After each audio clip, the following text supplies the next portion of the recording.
Balaga and Norgaard at once. Now for Kepa Balaga, we're obviously going to discuss it because we haven't gone ahead to discuss it. And for a guy known as Norgaard, there is one of the people that goes ahead to do a lot of threads on X who has come up and obviously had something to say about him. Smash the like button, comment and share. If you're totally watching us for the very first time, endeavor to subscribe to this channel so as not to miss out on stories that we do upload in here on a daily. We are having Kepa Balaga, we are talking Norgaard, we are talking Luka Modric, and we're also talking a man known as Tchouameni and his role at the side of Real Madrid that has been told to us by his manager, who goes by names of Xabi Alonso. So, today we had a story early morning that said, or that read, it came in from the Athletic. Athletic is really very accurate when it comes to what they say about their so-called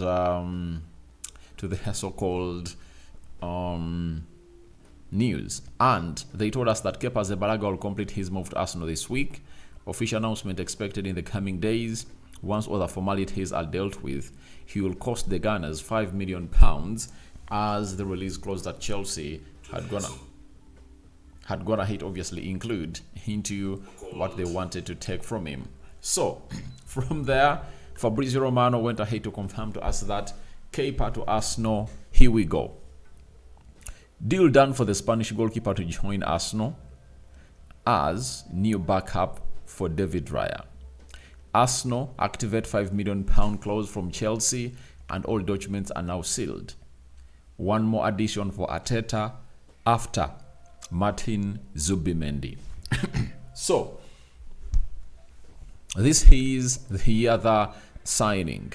You can call it the second signing for the club of Arsenal. By the way, when I was doing the here we go of Norgaard, I hinted that second signing finished, yet I had gone ahead to forget a player known as Kepa Balaga. So Arsenal now has gone ahead to make 3 signings, and they haven't gone ahead to unveil any of those officially. For Zubimendi, we know why they've gone ahead to obviously take that long. It's because they want that deal to be done and dusted, all unveiled in the new financial year, and Arsenal really is doing the needful. Then from that, Kepa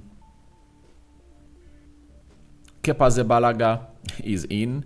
I think they'll announce him early enough, and Norgaard will also be announced, I think, early enough, according to what you're really getting from our sources that are really hidden. Now, when this guy comes in through, that means he's going to be a second choice goalkeeper. And guys, let me tell you, if you're really having your second choice goalkeeper and is like Kepa Balaga, you have to be really blessed, because Kepa Balaga can compete favorably with other goalkeepers of top tier teams.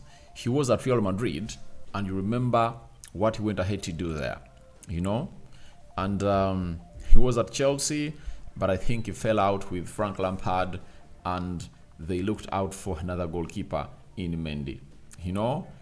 At Real Madrid, La Liga 14 games, and Super Copa de España, it was 1 game that he played, and then UEFA Champions League he went ahead to represent in 4 games for the side of Real Madrid.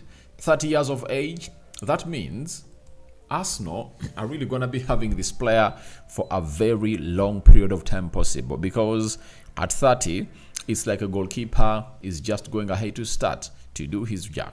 You understand? So at 30, I think he has earned the experience to push David Raya into turning out as a better goalkeeper that is supposed to be. He's good, top notch. For 2 consecutive seasons, he has gone ahead to lift the Golden Glove of the Premier League. That means he has kept more clean sheets than any goalkeeper in the Prem. So that means him coming in through at the club of Arsenal means a lot, because he's gonna push this guy to the max. And we all know to it that David Raya will be the first choice goalkeeper for the club of Arsenal in the Premier League and the Champions League. Now, for the FA Cup and Carabao Cup, we see Kepa Arrizabalaga coming in through to really do that. And I think he'll put up fantastic performances. Good on the ball, super goalkeeper.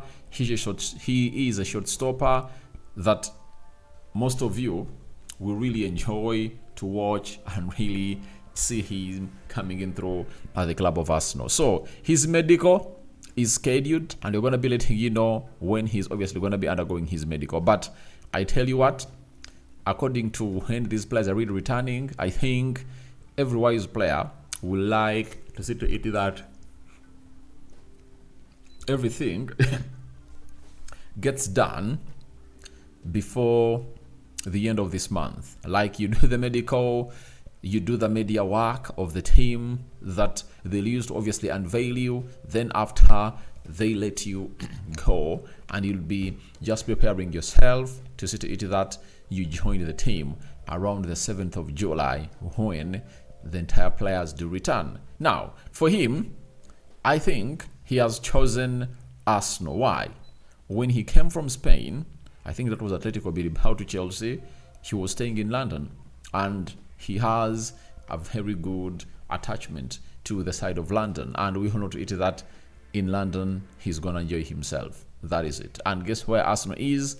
Arsenal is also in London. So Arteta has gotten in another Spanish player. I told you way back that Arteta had not gone ahead to really put out what we call what is it called? Arteta had not gone ahead to bring in any Spanish player, because I can really remember his signings that he really started with. You know, Gabriel Magalhaes, Willian. Did he bring in Lokonga? I think Lokonga came in 2021. We're talking of 2020. Thomas Partey came in through.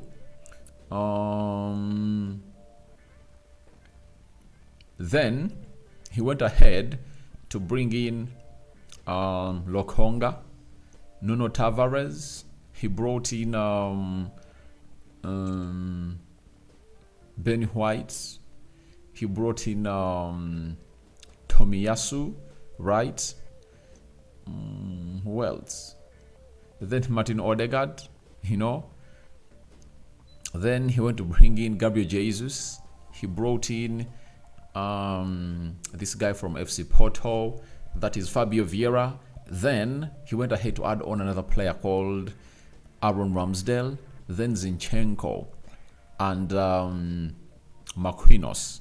That was the summer of 2022, right? From that summer, he went to the summer where he brought in Declan Rice, you know. That is, I think, because Declan Rice came in through in 2023. You understand?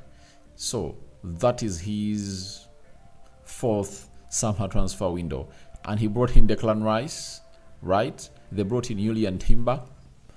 And they had brought in Trossard, Jakub Kiwior in the January transfer window of 2023.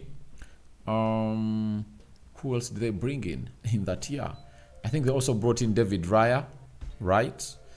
That is it. And his first Spanish signing came in through David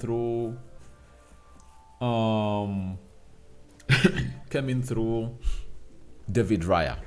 That was his first Spanish signing, coming in through in 2023. Then 2024, he went ahead to bring in a player called Merino. Now from Merino, we are seeing two Spanish players coming in through at the club of Arsenal. One, Kepa Arrizabalaga. The other is Martin Zubimendi. So, are we expecting more Spanish players to join the side of Arsenal because of the manager? I don't really know. I can't really read the future, but he's really sending signals that it's always important to see to it that such things really go on as well. So I won't really say that he's doing it to promote his nation. But I tell you, one of the things that you must have in your team is that you must be having players coming in from nations that are really topping the world football. When you look at the world football right now, it's it's Spain, Portugal, Argentina. You get? So you need to be having players from those nations, because that means that's where talent is flocking in from. So I think that they are really doing a very good job for signing these Spanish players, and especially getting in those ones that are really experienced. And it is really important to note that these experienced players come in through with a lot, I tell you. So that is Kepa Arrizabalaga for you. I don't know whether I haven't gone ahead to say anything about him, but if you think you want to know anything about him, you can as well go into the comment section and tell me your thoughts about what I haven't gone ahead, obviously give you on as a thought about Kepa Arrizabalaga. Sendagire Ronald said, hey, Kasande Ben, live and clear, brother. Sendagire Ronald, I'm happy for the update, bro. For sure, you are the best. Be blessed always. Then Dan Ahawe, enjoying your updates. All right, thank you. Mokisa Daniel, watching live from Abu Dhabi. Thanks for the update, bro. All right, thank you for watching it through. Then, good morning, bro. Thanks for the update. All right, we will be giving you more and more updates, but you can support this channel by becoming or by buying a super chat. You understand? You can subscribe as a member and see some different content coming in through all together. So I think you people don't have any other questions about Kepa Arrizabalaga. Let's go to Christian Norgaard. Norgaard has gone ahead, obviously, be brought in through as the new signing of Arsenal. So, a moment.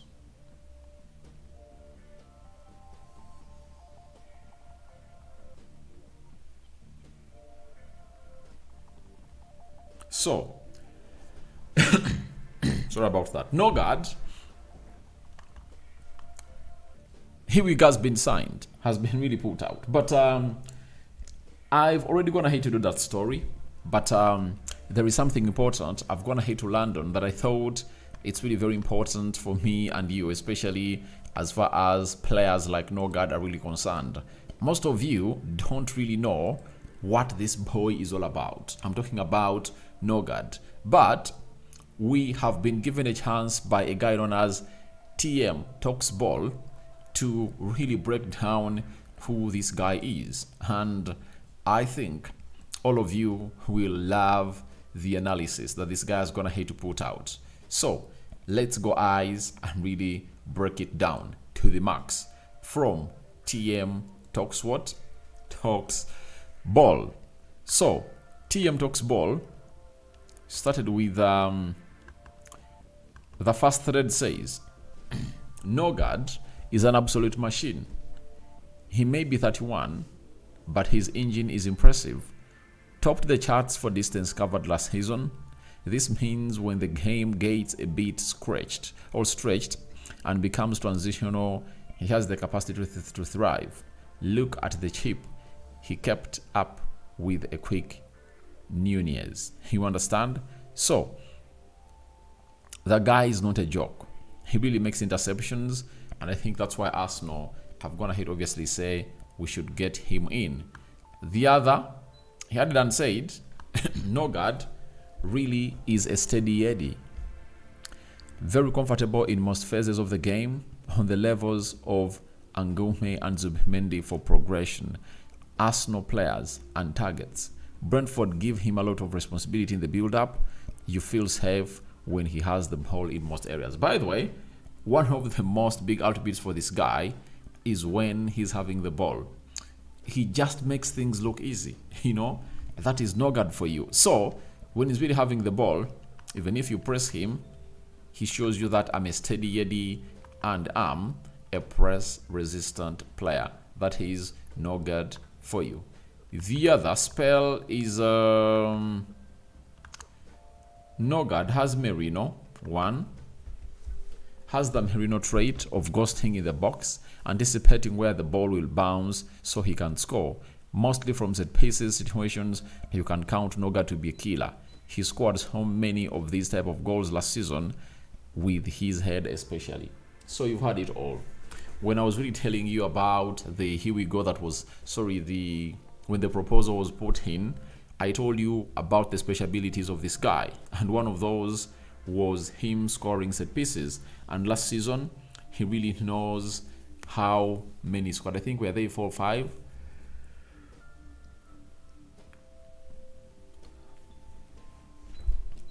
And we've been told that he has a special ability of ghosting in the 18 yards box area, and that helps him to really anticipate where the ball will obviously be. And that is Norgaard for you. The other thread that TM Talks Ball went ahead obviously discover, his anticipation is top. One of his best traits, in fact, he isn't the most athletic, even if he covers a lot of distance, but the sniffing of danger allows him to be a step ahead of his opposition players. Norgaard has a very good job of sitting in front of the back line. So, he's good on the ball, his game reading is really top notch, and he sniffs danger. When you sniff danger earlier, that means you are safeguarding your team from obviously conceding a goal, and you're obviously going to see Norgaard do this well at the club of Arsenal. Then Norgaard is given a lot of freedom to press high. This is key, as Arsenal also like to press high and pin the opposition in. Look here, Norgaard is comfortable following Kovacic to his own box. He's not a world-class winner in these zones, but he's comfortable though. Now, this is what they're talking about. I don't know whether it has obviously flashed well onto the screen here. It has gone ahead to come in there. So, who was starting the ball? It was Man City. But look at where Norgaard is. This is the CDM, but he enjoys what we call a high press. A high pressing game, and that's what Arsenal really want into their team. So it shows you that they've gone ahead to get themselves a very good player. I've gone ahead to see people criticizing him, but they don't know what gold is in Norgaard. That's why we decided to obviously go ahead and go these threads one by one. In terms of negatives, Norgaard can be very inconsistent in tight spaces. He doesn't regularly come out on top if he has to keep the ball under his spell. He has his moments, but don't count on him to be intricate in tight spaces. I understand every person has his own negatives, right?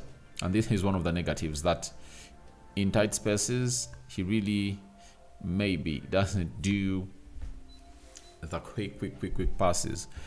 He has tendencies to just hook the ball into space. However, I think it's down to Brentford's style of play, which is anticipating a player to always be in that zone. The element of pausa isn't necessarily in his game. Doesn't come natural to him. So, those Hollywood passes that he does at a club known as Brentford have also been hinted about as one of the negatives that might maybe hinder his game. But he has told us that maybe it's all about the style of play that Brentford plays, as they want to hit the opponent on the break, and he expects a certain player to be there in those spaces. So,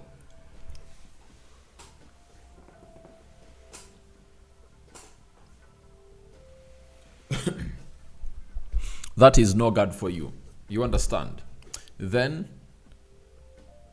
he tells us that overall Norgaard is a good player with good fundamentals and a nice build on him that allows him to come out on top in most scenarios. Anyway, hope you enjoyed the thread, and any likes, retweets, and follows highly appreciated. So, that is it. That is it for Norgaard, and I think they've gone ahead to break down who Norgaard is and what you people expect from him. Norgaard has done it all at Brentford, and he now has a chance to prove himself at the club of Arsenal. And we who know what it takes to prove yourself at the club of Arsenal we come up and tell you that? He will, please. He will prove himself because of his experience. He's a Premier League proven player. If he was coming from another league, he would have gone ahead to say he's 31, he needs to learn the Premier League, but he's not coming from another league. He has been here for 5 seasons and he knows what the Premier League is all about. And very many clubs have been linked to Norgaard. Tottenham, Manchester United, Liverpool, and so many more. What does that mean? If you have a player and he's linked to such teams, better know that he's really that good. I think even Chelsea, last summer, they really showed interest in signing the player, meaning that the scouts were really keen to have him in, to their respective clubs. But finally, Arsenal have gone ahead, obviously, sign him as a player.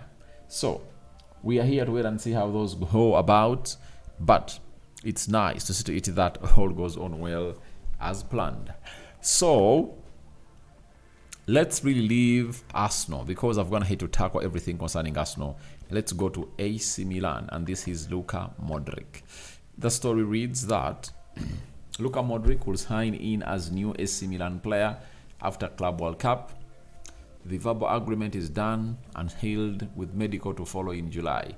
Exclusive story confirmed since start of June for Luka Modric's future, and here we go soon. So, Luka Modric is playing with Real Madrid in the FIFA Club World Cup, and he really wants to win this last trophy of Real Madrid because he believes that he cannot be made to be part of the team that is already existing, especially from the managers of those respective people at Madrid, and they think he's not yet worth it. But AC Milan believes he can do something in Italy. And why can he do something in Italy?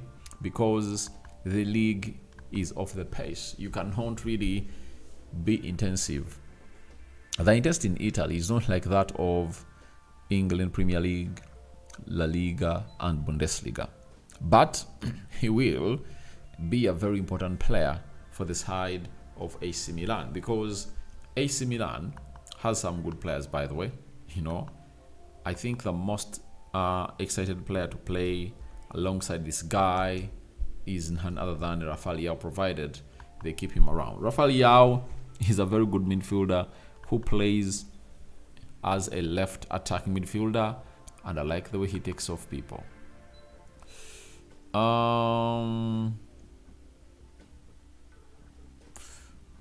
When you look at AC Milan, they play a system of 4-2-3-1.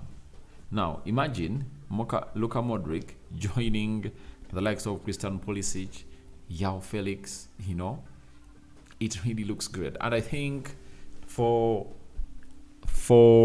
AC Milan, having gone ahead to sell Reinders to Man City, they believe getting in Luka Modric obviously help themselves some money by signing him as a free agent. So, FIFA Club World Cup should go on well for him, unless otherwise a very bad injury really happens to him. But he has shown interest in playing for a team known as Barcelona.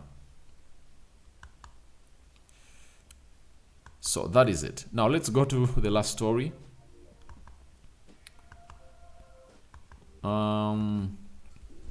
Xabi Alonso, Tchouameni is a cornerstone of my team. Do you guys believe this? Is he really the cornerstone of Real Madrid? Because that means he is one of the most important players in there. And obviously, he's really a very good player. Good player. And by the time Madrid spends that amount of money on you, and we know how much they spent on him,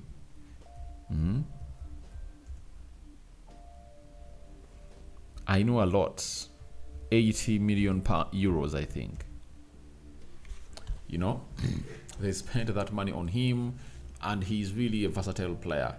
He plays into the CDM area, and he also bees into what we call